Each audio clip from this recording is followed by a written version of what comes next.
Chapter 10. Early April arrived with a mix of rain showers and lingering chill, the kind of weather that made Halifax feel caught between seasons. Exam season was beginning, and the campus carried a tense hum, though Declan tried not to let it get under his skin. What mattered most to him lately were the quiet moments, the ones spent with Azalea. That Saturday afternoon, she came by his house again. Declan glanced out the window as her silver Honda Civic pulled up. For some reason, the sight always stirred something steadying in him, like the world was about to slow down. He grabbed his jacket, heart beating a little faster, and stepped outside. His parents were home this time. His mother looked up from the kitchen as Declan passed through. "That Azalea?" she asked with a knowing smile. "Yeah," Declan muttered, trying not to sound too eager. He wondered if his parents saw what he was only starting to admit to himself, that Azalea wasn't just another friend. She was different. The thought made his chest feel both warm and unsettled. When he slid into the car, Azalea gave him her usual grin. "Ready to be kidnapped for a study session?" Declan smirked, buckling his seatbelt. "Guess I don't have a choice now."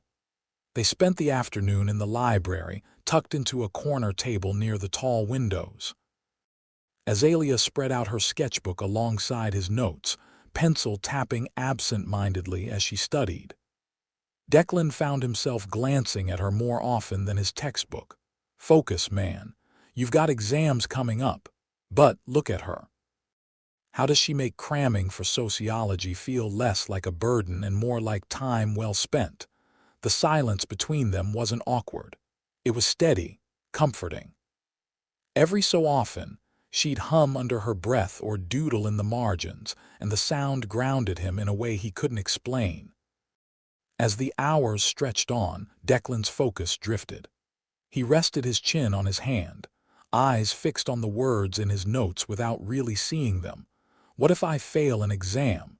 What if I let everyone down? The worry was familiar, but then he glanced at Azalea again, pink hair falling into her face as she bent over her sketches. She believes in herself even when she doubts out loud. Maybe I can borrow a bit of that. Maybe I don't have to carry all this weight alone. When she caught him staring, she arched a brow. "What?" "Nothing," he said quickly, a little too quickly. "Just zoning out." Later, back at his house, Azalea lingered in the living room while his parents made small talk with her. Declan watched from the hallway, strangely nervous. Do they like her? They must. She's easy to like. Too easy, maybe. What if they can already tell I'm in over my head? His dad chuckled at something she said, and his mom smiled warmly. Relief washed over Declan, though it left him unsettled too. It shouldn't matter this much, but it does. When she caught his eye across the room, Azalea gave him the smallest smile, and Declan felt his stomach twist in that unmistakable way. Evening crept in, and they ended up in his room, notes sprawled across the floor. Declan leaned back against the bed frame, rubbing his temples. "I swear, exam season is designed to break people." Azalea chuckled softly, lying on her stomach with her notebook open. "Maybe. Or maybe it's designed to prove we can handle more than we think." Declan's thoughts stirred. She always finds the hopeful angle. "I'd probably drown in the stress if she weren't here. Why does she make it all seem survivable?"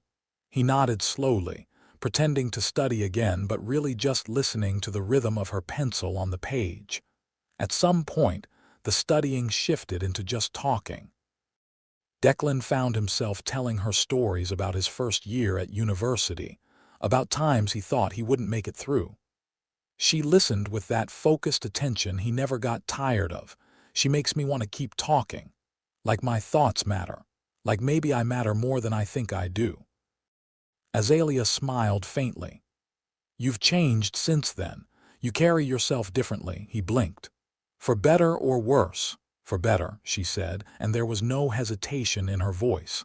Declan felt his chest tighten, but in a good way. Why does it hit so hard when she says things like that? He wasn't sure, but he didn't want the feeling to go away. They sat in silence after that, but it wasn't empty. It was the kind of quiet that felt alive, full of unspoken words. Declan leaned back, letting himself just breathe. This is what I didn't know I needed. Just this. By the time night fell, Declan walked her to the door. His parents had already retreated upstairs, leaving the house hushed. At the doorstep, Azalea wrapped her scarf tighter, the night air sharp against her cheeks. "Thanks for letting me invade your Sunday," she said with a smile. Declan shrugged, trying to act casual though his heart wasn't. "You make Sundays better." Did I just say that out loud? Smooth, real smooth, her smile widened, and for a heartbeat, Declan didn't regret the slip at all. When she left, the house felt strangely empty. Declan sat back on his bed, textbooks open but unread. Why does it feel like the whole day reset when she walked out the door? Like the silence is heavier now. He sighed, closing the book.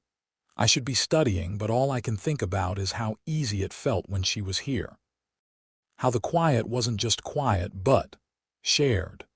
That night, as he lay awake, Declan thought about the exams, the future, and everything that felt uncertain. But his mind kept circling back to the way Azalea's laugh had filled the room, how she fit so easily into the spaces of his life, even into his parents' living room. This is more than just distraction. This feels real. Maybe too real. But if it is, then I don't want it to stop. The days ahead promised stress, long nights and endless pages of notes. But Declan felt a shift inside him. He wasn't walking into exam season alone, not really. There were the group chats, the late-night study sessions, the weight of responsibility, and there was Azalea. And maybe, just maybe, that was enough. She makes me believe I can get through this. She makes me believe in something I can't even name yet.